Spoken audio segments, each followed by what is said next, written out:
the whole multitude of believers was of one heart and one mind. They even shared what they had in this world. This is looked back to as the Vita Apostolica by the medieval authors of the canonical movement. It was that living of the gospel in its essential purity and simplicity. St. Augustine, to whom the canonical authors, those who lived the Vita Regularis of St. Augustine, but were also quite often ordained and lived from their priesthood, noticed that the essence of the gospel was charity.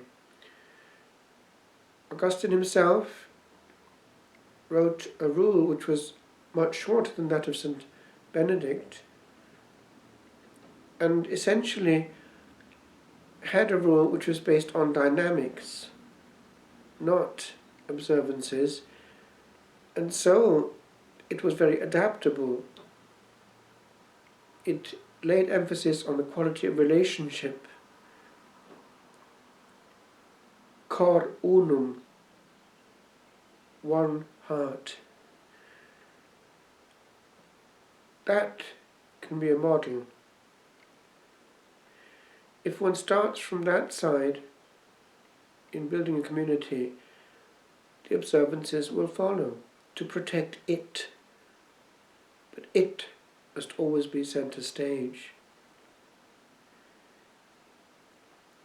There are certain safeguards with regard to community life, and one is communion that works itself out in communication, because in concrete terms, if there's no communication, there is no communion either.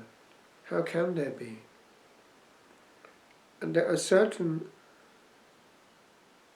inescapable rules with regard to protecting and safeguarding communion. I'd like to dwell for a few seconds on one and one only. It will be enough,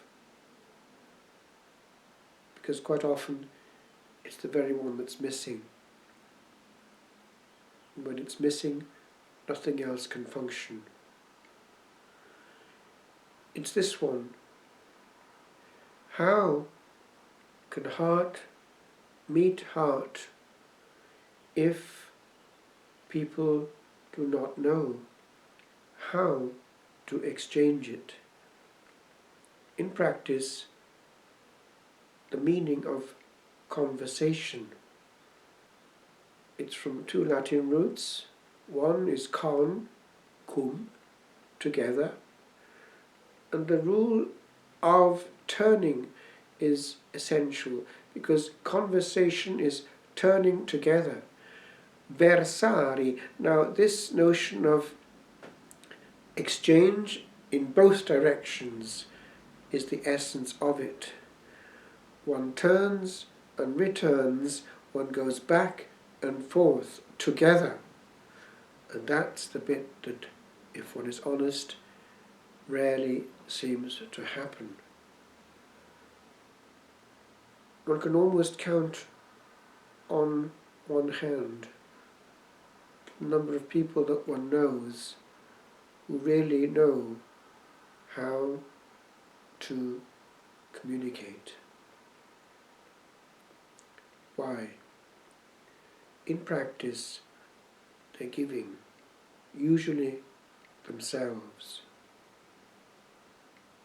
Dialogue is fundamentally different from monologue. Dialogue, by the way, doesn't come from the root of two speeches, but of speaking through. Dia logein, it's actually going into and through another soul. Monologue, as it suggests, is, now the Latin is soliloquy.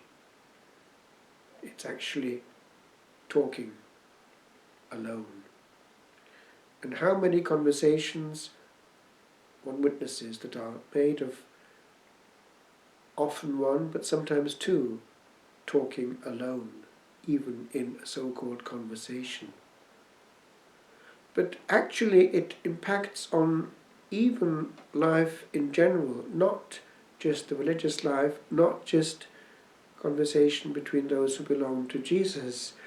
It's the realm of communication that is projected, therefore, all through our planetary system of exchanging.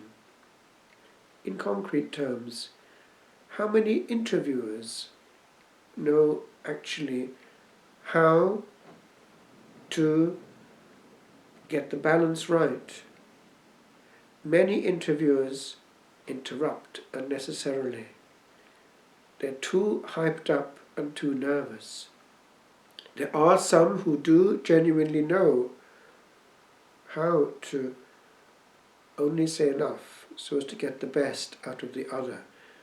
Many, alas, don't, and it's painful to witness time and time again interviewers who don't let the interviewee finish his point. It's painful to hear because a point takes time to open itself out in all its points, and one doesn't get to the final point if one is interrupted. Many people interviewing are, one can tell by the fact they're nodding and whatnot, unable to let the interviewee be. One has to be calm to get the best out of another person. But on it goes through life. It can actually project itself also in written communications.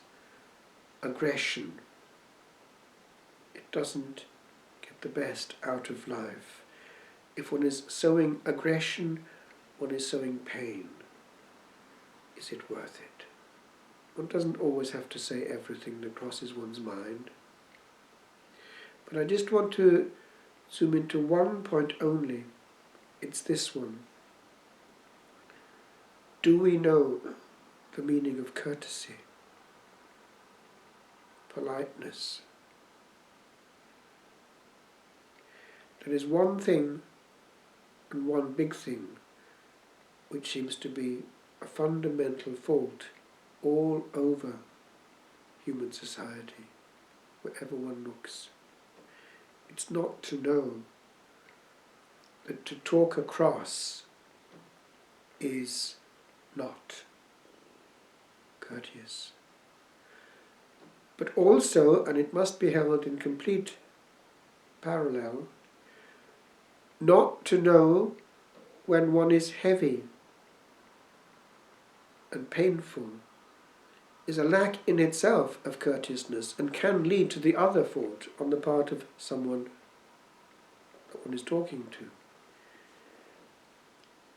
Not to know when to stop. It's true for a preacher, but it's true for any human being. Not to know when one has said enough. And words then become counterproductive because people simply switch off.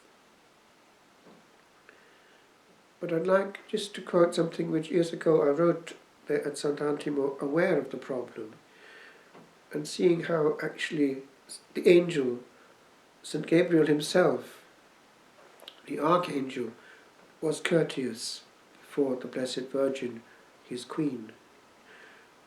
On bended knee, he said enough and then was silent. And one, and only one word, was enough to change cosmic history.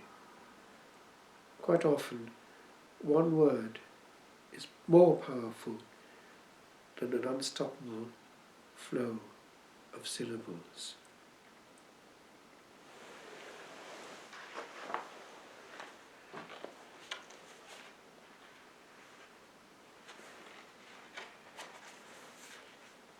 Politesse,